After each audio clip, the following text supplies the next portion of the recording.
चीन ने जब दादागिरी करके बुरा भसा जी, अग्नि और ब्रह्मोस ने पहले ही उड़ा रखा था चीन का होश। अब भारतीय मिसाइलों की जद में आ चुका है। चीन का एक एक शहर 120 प्रलय मिसाइलों के जखीरे ने उड़ा दिए चीन के होश। बहुत हो गया चीन का सम्मान। अब अगर जरा सी भी दादागिरी हुई तो ठोक डालने के आदेश हुए जाएं। दोस्तों, कभी कभी इतिहास ऐसे मोड़ पर खड़ा होता है जहां सिर्फ बयान नहीं बल्कि इरादे बोलते हैं। और इस वक्त एलएसी पर वही इरादों की जंग चल रही है। चीन ने सोचा था कि सीमाओं पर सैनिक बढ़ाकर रातों रात ढांचे खड़े करके और दबाव की राजनीति करके वो भारत को झुका देगा, लेकिन उसे शायद अंदाजा नहीं था कि आज का भारत वो नहीं है जो चुपचाप सब सह ले।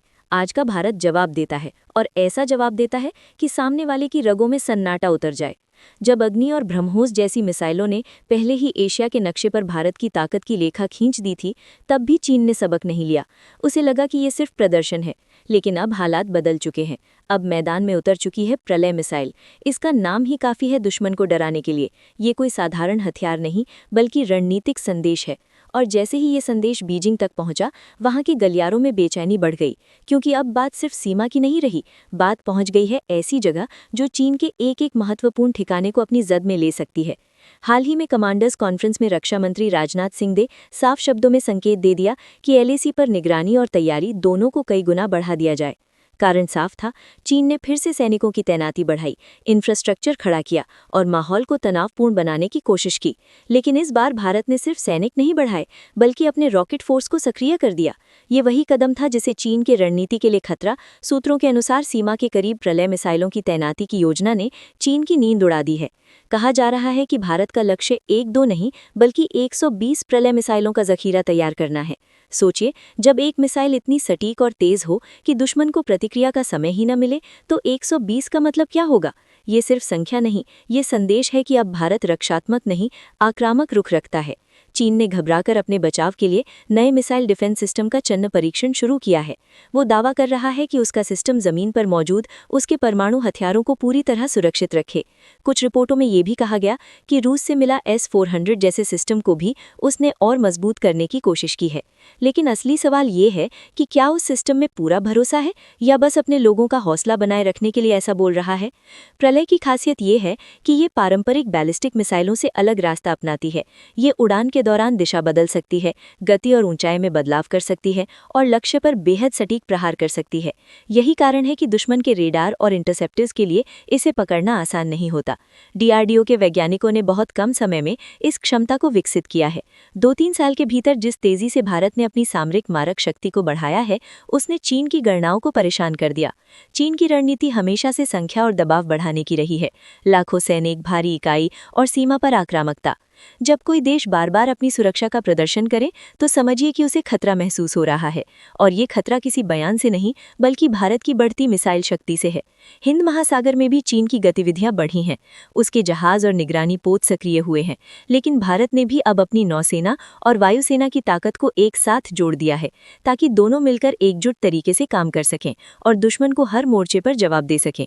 संदेश साफ है, चाहे पहाड़ हो या समुद्र, अब हर दिशा में भारत तैयार है। प्रलय सिर्फ एक मिसाइल नहीं बल्कि उस नए भारत का प्रतीक है जो अपने धैर्य की सीमा तय कर चुका है। अब असली सवाल ये है कि चीन जिस जवाब या दौड़ की बात कर रहा है, क्या वो सच में काम करेगा, या ये सिर्फ थोड़ा वक्त निकालने की कोशिश है? क्योंकि अगर प्रलय और ब्रह्मोस जैसे सिस्टम पूरी ताकत के साथ मैदान में उतर गए, तो किसी भी रक्षा ढाल को सेकंडों में भस्म कर सकते हैं। दोस्तों, जैसे ही चीन के रक्षा मंत्रालय ने ये घोषणा की कि उसने mid course missile interception test सफलतापूर्वक पूरा कर लिया है, वैसे ही उसके सरकारी मीडिया ने इसे ऐसे पेश किया जैसे अब आसमान से आने वाली हर बैलिस्टिक मिसाइल को वो अंतरिक्ष में ही रोक देगा। दावा ये किया गया कि अब चीन के पास ऐसी क्षमता है जो उड़ान के बीच चरण में ही किसी भी इंटरसेप्टर रेंज बैलिस्टिक मिसाइल को निष्क्रिय कर सकती है।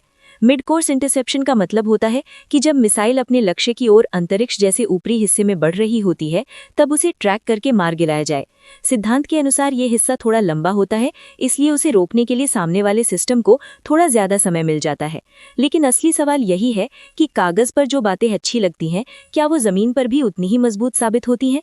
चीनी रक्षा मंत्रालय ने कहा कि ये टेस्ट उसकी अपनी सीमा के अंदर किया गया था और ये किसी खास देश को ध्यान में रखकर नहीं था। लेकिन उन्होंने ये साफ नहीं बताया कि जिस लक्ष्य को निशाना बनाया गया वो पूरी तरह ध्वस्त हुआ या नहीं। ये भी नहीं बताया गया कि कितनी इंटरसेप्टर मिसाइलें छोड़ी गईं और उनका असली नतीजा क्या रहा। सैन्य मामलों में जब पूरी जानकारी सामने नहीं रखी जाती तो लोगों के मन में सवाल उठना स्वाभाविक है। जानकारों का मानना है कि इस टेस्ट में शायद HQ-19 इंटरसेप्टर का इस्तेमाल किया गया हो। कुछ विशेषज्ञ इसे अमेरिका के थाड यानी terminal high altitude area defence जैसे सोच से जोड़कर देखते हैं। चीन दावा करता है कि इसकी मारक दूरी करीब 1000 से 3000 किलोमीटर तक हो सकती है और इसे इस तरह बनाया गया है कि ये इंटरसेप्टर रेंज बैलिस्टिक मिसाइल को बीच रास्ते में ही रोक सके।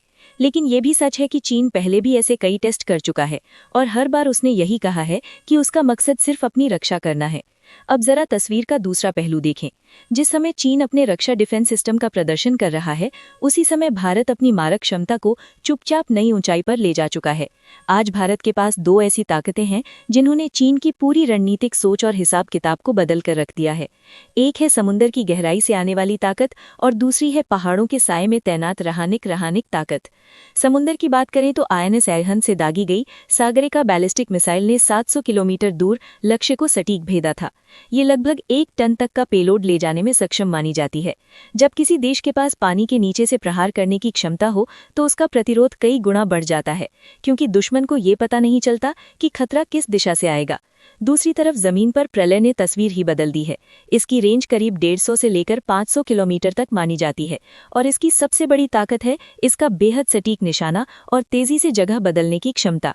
अगर इस सीमा के पास से दागा जाए तो दुश्मन के आगे बढ़े ठिकाने, सप्लाई सेंटर और कमांड सेंटर कुछ ही मिनटों में निशाने पर आ सकते हैं।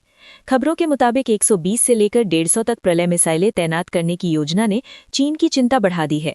आगे चलकर 250 से ज्यादा मिसाइलें शामिल करने की बात भी सामने आई है, जिन पर हजारों करोड़ रुपए खर्च होने का अनुमान है।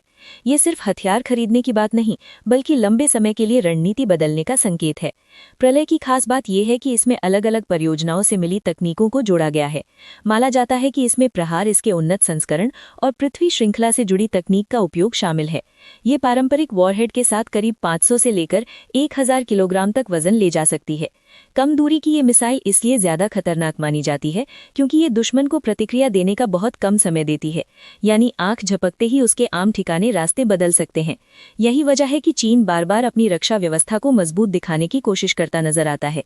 चीन का साइफोनॉन या उसका अपना बनाया इंटरसेप्टर सिस्टम एक सुरक्षा परत तो दे सकता है, लेकिन दुनिया में कोई भी रक्षा ढाल 100% तक रोक नहीं होती, खासकर तब जब सामने वाला देश अलग अलग दूरी और अलग तरह की मिसाइलों का एक साथ इस्तेमाल करे।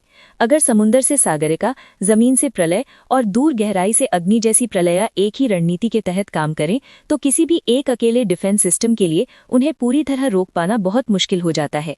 असल में ये सिर्फ तकनीक की दौड़ नहीं, बल्कि भरोसे की भी लड़ाई है। चीन बार बार कह रहा है कि उसका टेस्ट किसी खास देश के खिलाफ नहीं था, लेकिन सीमा पर जो गतिविधियां दिख रही हैं वो कुछ और ही संकेत दे रही हैं।